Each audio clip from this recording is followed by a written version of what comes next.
All of our life, we are conditioned to look for love. We want to be loved, we want to be seen in love, and we want to give love to others.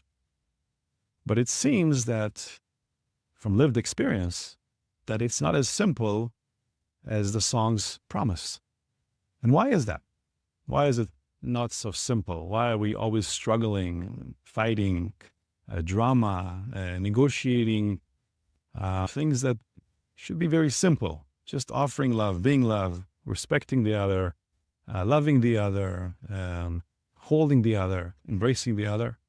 Yet it often begins this way and it ends quite the opposite. We fall in love and then we climb out. We build love and then we destroy it. For me, the reason is very clear. I came to learn on the essence of what relationships are when I wrote the book, Conscious Relationships.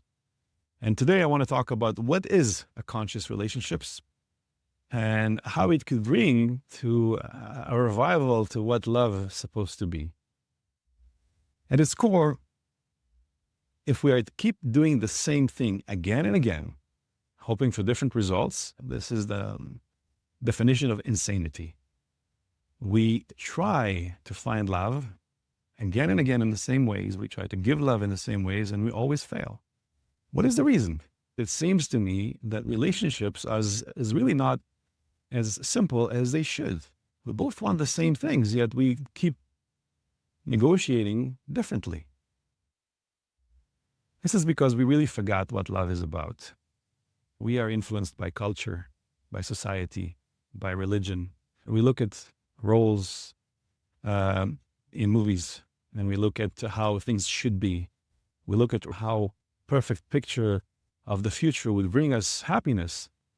Yet we forget to focus on the present moment. And conscious relationships is really about that. It's about focusing on the present moment, not creating futures, rather than inviting presence, looking at the present moment and saying, what is alive in me right now? And how can I express that with the one that is beside me? And once we are committed to that union, we allow the other to be free as they are. When we are idealizing love by how things should be, we're not allowing things to be as they are, and we're not allowing our partner to express themselves. This is where the root of all arguments begin, is when we confuse who we are, our essence, our love, to our opinion and how things could be or should be, to our expectations of what is a relationship. This is the strongest conditioning to break because it is really ingrained in us, ingrained from the global mind that seeks for safety and seeks for order and seeks for a future. And it's a complete fallacy. It's a complete illusion. The future is really never to be here because you would never meet yourself in the future. And you will never have an experience of a relationship in the future. It is always happening now. So why do we keep looking for that future moment and saying, I want to build a future. I want to fall in love. When actually anything that you build or fall into, you can climb up or destroy. For me, love should always start from a place of recognition. When you meet someone and you see yourself reflected in that other, there's no mind to it. There's no calculation. It doesn't make sense. That's the moment when you rest and you come home and you say, I have arrived. This moment of recognition is so sacred because it doesn't happen a lot. But when we experience it, the mind doesn't understand it. It says, wait a minute, I just met that person. How could it be? What does that mean? So really, when we are attached to some future, when we seek safety in the future, on the promise of the future, we feel more secure, even though that safety is just imagination. Of course, there is a commitment. Of course, there is intentions. And stating your intentions is important to this present moment. But you can never guarantee how you will feel a year from now. You don't even know what will happen tomorrow. You don't even know what your next thought would be. So how can we even imagine a future we often enter into a relationship from this idea of what will I get from it?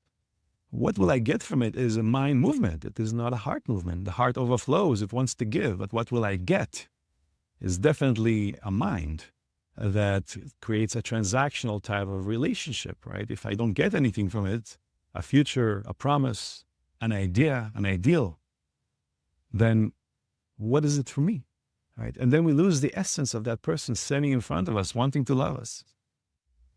This is really the strongest conditioning that it's hard to break when we don't see it.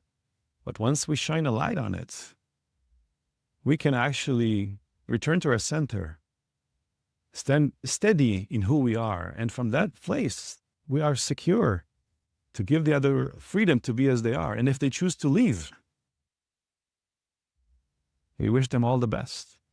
But if they choose to stay, that is love. That is the purest form of love. Then you know that they love you. This is a conversation I had recently about the obligation of what we call romantic relationships. How people should behave in romantic relationship is known through movies and other ideals. For example, buying flowers. And I say, if a man is obligated to buy flowers, then how do you really know he loves you? If it's a performance of love, how do you really know this is what he feels in his heart? How do you know that? And if the flowers are brought to you with no conditions, with no expectations, just because he feels you in his heart, isn't that more pure?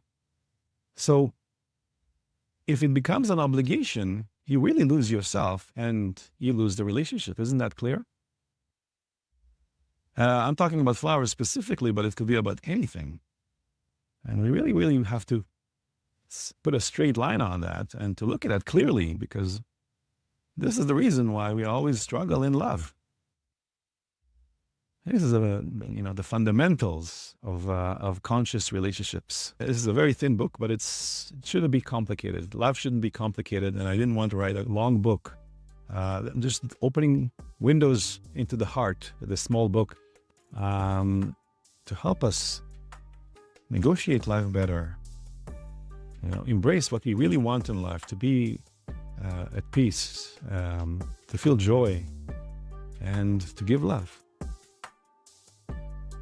I hope this was insightful and interesting, and please write in the comments what you feel, what you think. I would love to discuss this with you.